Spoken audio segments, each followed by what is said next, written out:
And I was running CBS in Australia at the time. And Shakin Stevens, who we'd done very well with in Australia, had a string of #1 records, #1 albums, eventually came to tour. And Shaky had a manager called Freya Miller, who was an enormous woman. She was about probably nearly 6 feet tall and probably weighed about 18 stone. And we called her Major Miller. She was, she didn't ask you to do things, she ordered you to do things. It was just the way she operated. It was an order. And so we used to call her Major Miller. Anyway, so Shaky and Major Miller rocked up to Australia, and as sort of normally happens in those situations, I went to see them shortly after they arrived, see if they had everything they needed, and I said to Major Miller, I said, look, there's not an awful lot we can do for you. The record's #1, the album's #1, the tour's sold out. I said, I know you expect to see quite a bit of the managing director, while you're on the tour, but if it's all the same to you, I'll come to the first night, and obviously I'll come to the last night. First night was in Sydney, the last night was in Perth. But I said, you don't need me to hang out with you, then there's nothing really that I can do, and there's going to be guys on the tour with you, and if there's any problems, you'll call me. So I said, so is there anything you need? And Freya said, yes, there's one thing we want. We're not leaving until we get it. And I said, what's that? She said, I want a picture of Shaky with a kangaroo. So I thought, well, that's got to be the easiest thing in the world to organise, right? So we had a head of promotions at the time who would go on the tour with Shaky and Freya, who was a complete lunatic, but a reliable lunatic, and could get things done. And eventually, his name was Dennis Hanlon, eventually ended up being, and he is now the head of the company in Australia, and is extraordinarily successful. And so I said to Dennis, look, Dennis, somewhere, en route, could you just make sure you get a picture of Shaky with a kangaroo? Not a problem. Anyway, so they set off, I forgot about it, because they did like 3 nights in Sydney, and then they went to Brisbane, 3 or 4 nights in Brisbane, and they went to Adelaide, and then they went to Melbourne, 3 or 4 nights, big tour. So they were gone for like 2 or 3 weeks, before the last day in Perth, which is right in the Western Australia. So occasionally I call Freya to say, how's things? I hear it was a good show last night, really more about PR. And she always ended the conversation by saying, we still have this photograph taken with the kangaroo.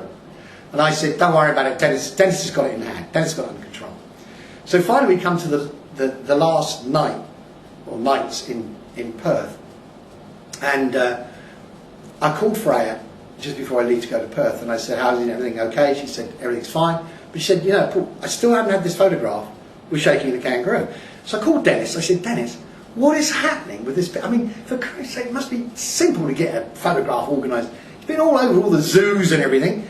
You've got to get this picture of Shaky with a kangaroo. So Dennis says, yeah, I've got it all planned, but we want to do it in a special way.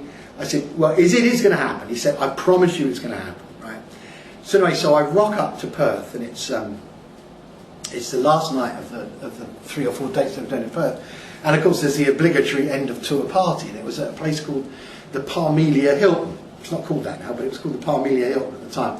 And the party was going to be in the downstairs sort of ballroom area, where sort of big doors that opened off the big lobby. And there was this great big sort of ballroom, and at the other side of the ballroom were great big glass doors which were all opened out onto a huge great swimming pool, a terrace and a huge great swimming pool. And so that's where the party was going to be after the show.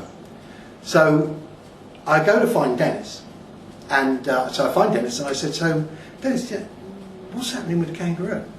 So he said, oh, come with me. So we go in the lift, go up, and we're walking along the corridor, and I hear this padding noise, and I said, what's that? And he said, it's the kangaroo. I said, where is it? He said, it's in my room. And I mean, not a lot of people know this, but when kangaroos get a bit agitated, they pound their back feet, it's sort of like a warning. And this thing, so I opened the door, and there's this kangaroo. It wasn't a giant kangaroo, but it was a kangaroo. It was probably about 5 foot high. And there's 2 guys with it, it's got a chain, great big chain around its neck, and these 2 guys, obviously the keepers, have both got chains holding it, one side, one the other, and the thing's banging its back feet. And I'm looking at this bloody kangaroo, and it's a room like half the size of this, right? So I said to Dennis, so how are we going to do this? So he said, well, when Shaky turns up, he said, you know, my guy's going to give me the shout. We're going to bring the kangaroo down, and then as soon as Shaky comes in, we're going to bring in the kangaroo after Shaky, take the photograph, and then we'll take the kangaroo away. So I said, this kangaroo's pretty agitated, Dennis. He said, no, kangaroo will be fine. No, man. So anyway, so the time arrives, so we go upstairs. The two guys bring out the kangaroo. We take him down the corridor. He hops down the corridor, right? And we press the button for the lift. And the lift doors open, and there's a couple of Americans in there. You know, you knew they were Americans just by looking at them. You know, plaid trousers. You know, they looked just like they come off the golf course. You know, hat, all the bit. You know, and we just took the kangaroo in the lift, and I could see him looking.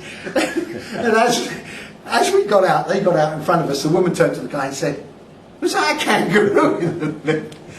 Anyway, so we take the kangaroo across the lobby, and the door to the ballroom is shut, but even from the outside you could tell that there was a tremendous racket from inside. I mean, obviously the place was jammed because it had been very successful tour, all the band, all the hangers on, all the roadies, all our lot, and the music was loud and people were loud, and obviously there had been a lot of drinking going on, and this thing was really howling. And apparently Shaky had literally arrived like 5 minutes before. So Dennis sort of threw open the doors of the ballroom, and the two guys with the kangaroo sort of started to bring the kangaroo into the room, who was clearly at this stage getting extraordinarily agitated. I mean, a figure like this, and his head was sort of going like up and down and round and round, and I could see that the kangaroo was really being very upset by the noise and people and everything else, and it was starting to pull on these chains. And meanwhile, people were sort of rushing towards the kangaroo, and they're getting on in between the chains and the kangaroo. And one of the guys let go of one of the chains because people were pushing against it. And then the kangaroo started to pull, and eventually the guy let go of the other chain. And with that, the kangaroo went hop, hop, hop through the open window and straight into the pool, where it promptly sank because it had these two bloody great chains around its neck. So the two minders were like across the room, and everybody was diving in the pool, and they got the kangaroo up and managed to get him out of the pool, right? And there is actually a photograph of a soaking wet kangaroo looking very sorry for himself, with Shakin Stevens one side and Major Miller the other side, beaming. They finally got their picture with the kangaroo.